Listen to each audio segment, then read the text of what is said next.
नमस्कार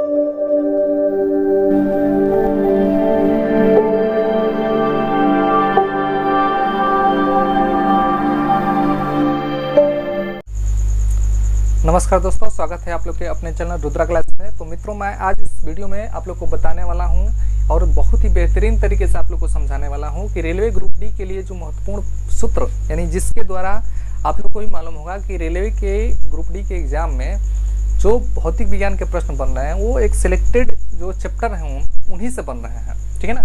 तो उसी आधार पर ये कुछ मैं विद्युत खंड का जो इलेक्ट्रिसिटी है उसके कुछ महत्वपूर्ण सूत्र और इसके एक एक एग्जाम्पल आप लोग को बताने जा रहा हूँ।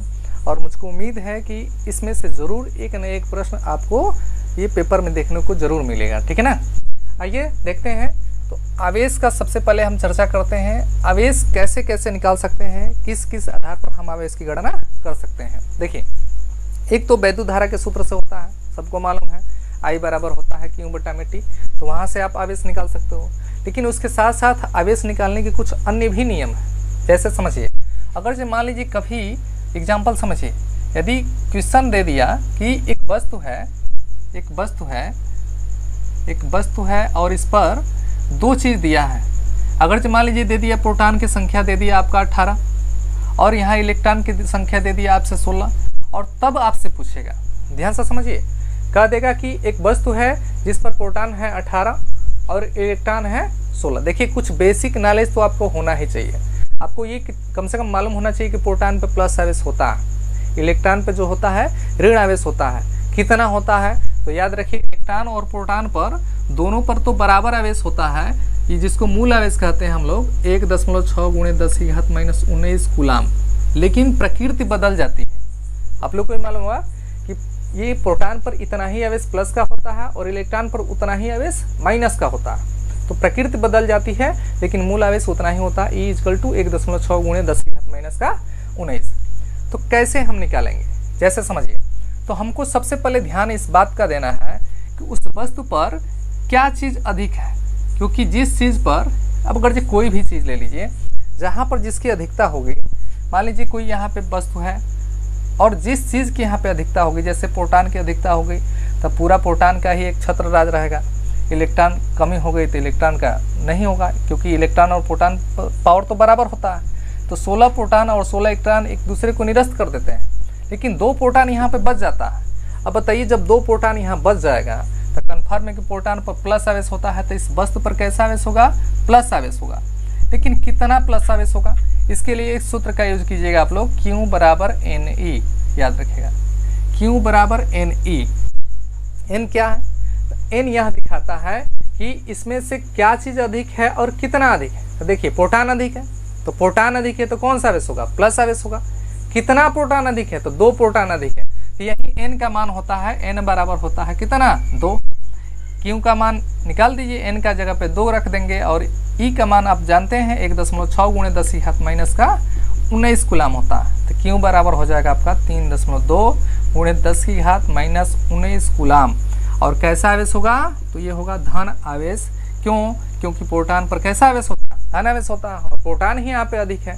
तो प्रोटॉन अधिक है तो इस पर होगा धन आवेश। याद रखिएगा, एक और चीज़ नोट करिएगा, अल्फा कण पर भी इतना ही आवेश होता है। याद रखिए, अल्फा कण पर इतना ही आवेश होता है और अल्फा कण पर प्लस आवेश ही होता है। याद रखिए, अल्फा कण पर भी उपस्थित आवेश 3.2 × 10⁻⁻19 कूलाम होता है। एक तो ऐसे निकाल सकते हैं। चलिए, अगर ये ऐसे कह दिए, केवल दूसरा तरीका समझिए, ऐसे कह दे कि किसी वस्तु पर 12 इलेक्ट्रॉनों की अधिकता है, वहाँ पर दोनों संख्या नहीं देगा। वहाँ पर ये अगर ये कह दिया कि किसी वस्तु पर 12 इलेक्ट्रॉनों की अधिकता है, तो जब 12 इलेक्ट्रॉनों की अधिकता है तो यहाँ पे आपको तुलना कराने की जरूरत ही नहीं है, क्योंकि यहाँ पर ऑलरेडी कह रहा है कि 12 गो इलेक्ट्रॉन जो है अधिक है। तो 12 इलेक्ट्रॉन जब अधिक हैं तो N का मान हो गया यहाँ से 12। इलेक्ट्रॉन अधिक होगा तो कौन सा आवेश होगा, इलेक्ट्रॉन अधिक होगा तो कौन सा आवेश हो जाएगा, माइनस आवेश हो जाएगा। यहाँ से हल कर सकते हैं आप, ये हो जाएगा Q बराबर NE। N का मान दिया है 12, E का मान आपको मालूम है, आप आसानी से सवाल को लगा सकते हैं। चलिए, अब इसका यूज हम बताएंगे विद्युत धारा में कैसे इसका यूज किया जाता है, समझिए। तो चलते हैं, यदि स्क्रीनशॉट लेना चाहते हैं आप इसका तो ले सकते हैं। चलिए चलते हैं अगले क्वेश्चन पे। अगला जो टॉपिक है हम लोग का वो है कैसे निकालते हैं विद्युत धारा, विद्युत धारा का परिभाषा, और कुछ याद हो या ना हो, विद्युत धारा का परिभाषा तो सबको याद होता है। आवेश प्रवाह के समय दर को विद्युत धारा कहते हैं। सूत्र क्या होता है, तो सूत्र होता है आपका I = Q/T। एक तो सिंपल हो गया, यहाँ से इसका मात्रक उत्रक याद रखिएगा आप। मात्रक होता है कूलाम प्रति सेकेंड, या इसी का मात्रक एम्पियर भी होता है। तो यहाँ से समझिए, अगर ये सिंपल दे आपसे कि एक चालक में मान लीजिए 12 कूलाम का आवेश 1.5 सेकेंड तक प्रवाहित होता है तो धारा का मान ज्ञात कीजिए, विद्युत धारा का मान ज्ञात कीजिए।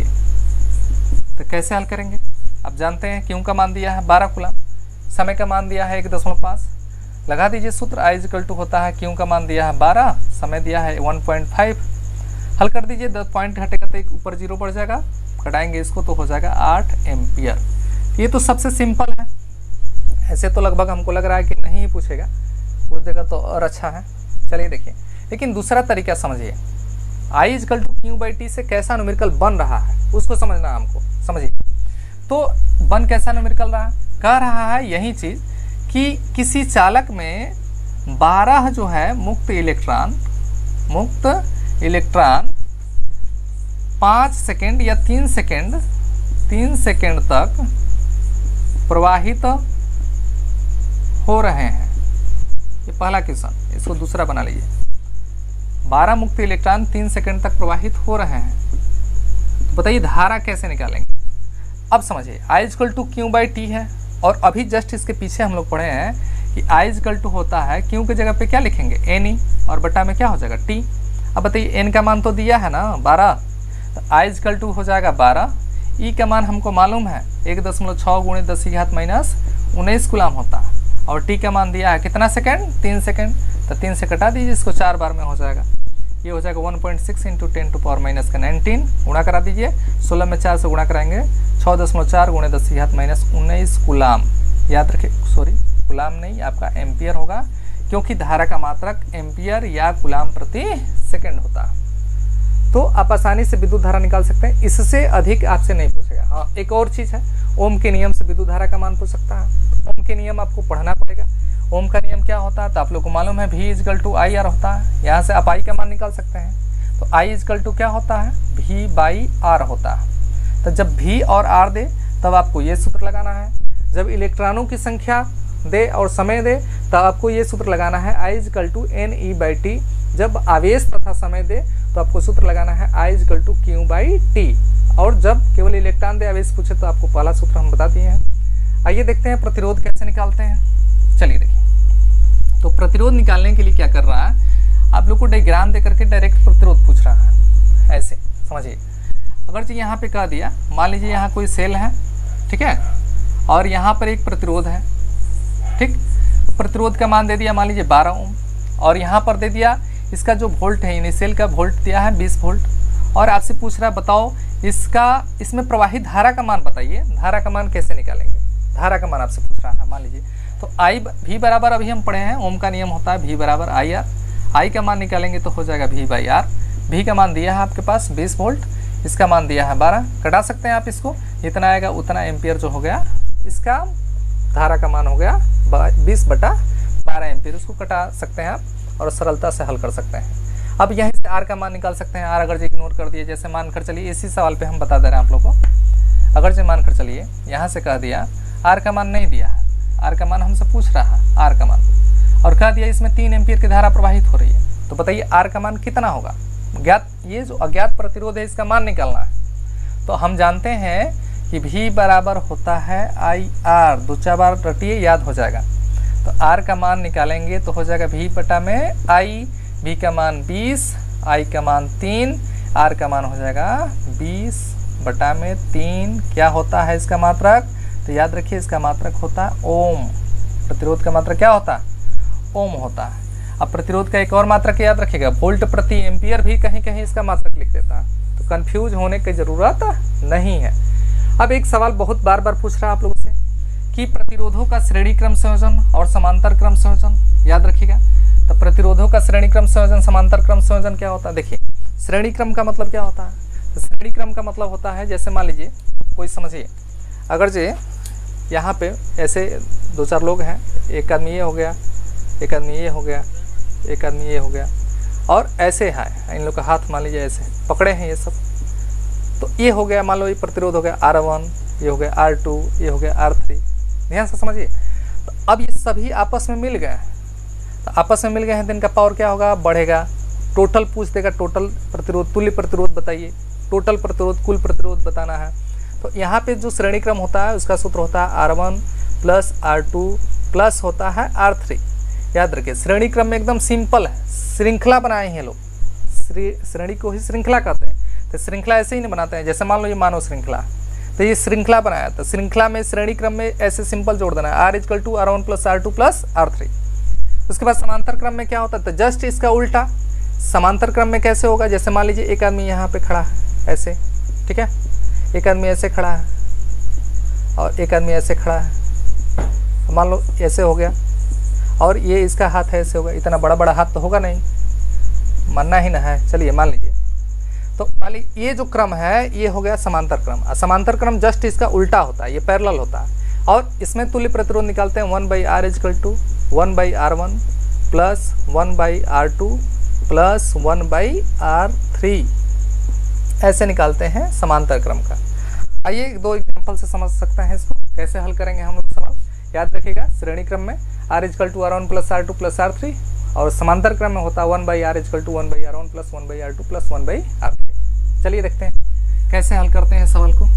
तो यदि आपके पास 2 या 2 से अधिक प्रतिरोध दिया है, चलिए देखिए, जैसे मान लीजिए यहाँ पे पहला प्रतिरोध हो गया, प्रतीक भी याद रखिएगा, प्रतिरोध का प्रतीक होता है, कभी डायग्राम देखकर भी पूछ सकता है। यहाँ पे हो गया मान लीजिए 2 ओम, ये हो गया 3 ओम, ये हो गया 5 ओम, ठीक है। और आपसे पूछ रहा है बताओ ये श्रेणी क्रम में है ना, तो श्रेणी क्रम में तो है, श्रृंखला बना रहा है। अब आपसे पूछ रहा है बताओ तुल्य प्रतिरोध कितना होगा, तो तुल्य प्रतिरोध आपसे पूछेगा, तो तुल्य प्रतिरोध का सूत्र होता है R = R1 plus R2 plus R3। R = क्या हो जाएगा? जोड़ दीजिए सिंपल, 3 2 5 5 5 10 ओम जो होगा तुल्य प्रतिरोध होगा। अब इसमें नया कुछ डाल सकता है, अब क्या डालेगा? ध्यान से समझिए।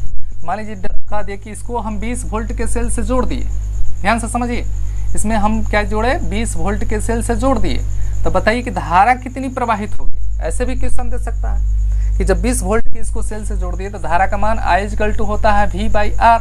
अब बताइए विभव तो हो गया 20, तो ये हो गया ऊपर 20, और R टोटल कितना निकाले हैं आप? 10, तो ये हो जाएगा आपका 10, कटा देंगे तो कितना हो जाएगा? 2 एम्पीयर की धारा पूरा इस परिपथ में प्रवाहित होगी। इस प्रकार आप आसानी से श्रेणी क्रम संयोजन या कैसे भी घुमा करके देगा तो आप सवाल आसानी से लगा सकते हैं, ठीक है ना। चलिए देखते हैं दूसरा जो उदाहरण है इसका। जैसे मान लीजिए कभी कभी होता ऐसा है कि आपको समझ में नहीं आता है और ऐसे दे देता है, जैसे मान लीजिए यहाँ पे दे दिया, यहाँ पे, और यहाँ पे एक छोटा सा आंतरिक प्रतिरोध दे देता है ऐसे, और कंफ्यूज कर देगा आपको।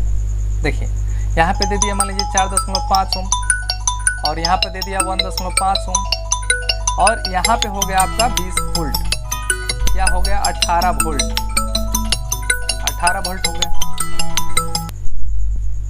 ठीक है। यहाँ पे हो गया 18 वोल्ट, 18 वोल्ट का सेल लगा है, 1.5 का जो है आपका आंतरिक प्रतिरोध है, 4.5 का आपका बाह्य प्रतिरोध है। तो कुल प्रतिरोध निकालेंगे। देखिए जब एक ही में धारा जाएगी, एक ही धारा जब दोनों में जाएगी तो सोच लीजिए वो श्रेणी क्रम में है, ऐसे आपको बताए थे, एक ही धारा जो दोनों में जाएगी तो श्रेणी क्रम हो जाएगा। तो श्रेणी क्रम का तुल्य प्रतिरोध निकाल दीजिए, तो ये होगा 4.5 में 1.5 जोड़ देंगे तो तुल्य प्रतिरोध R = हो जाएगा आपका 6। विभव का मान, V का मान दिया है आपका 18 वोल्ट, I का मान निकालना है, I = होता है V/R, V का मान दिया है 18, R का मान दिया है 6, यानी धारा का मान हो जाएगा 3 एम्पियर, ठीक है। तो इस वीडियो में इतना ही। यदि आपको ऐसा लगे कि नहीं अच्छा टॉपिक चल रहा है तो प्लीज़ चैनल को सब्सक्राइब कर लीजिएगा और कमेंट करके जवाब दीजिएगा कि आपको ये वीडियो कैसा लगा। यदि आपका सहयोग रहा तो अगली वीडियो ज़रूर आएगी। मिलते हैं अगले वीडियो में, तब तक देखते रहिए आप लोग का अपना चैनल रुद्र क्लासेस। जय हिंद।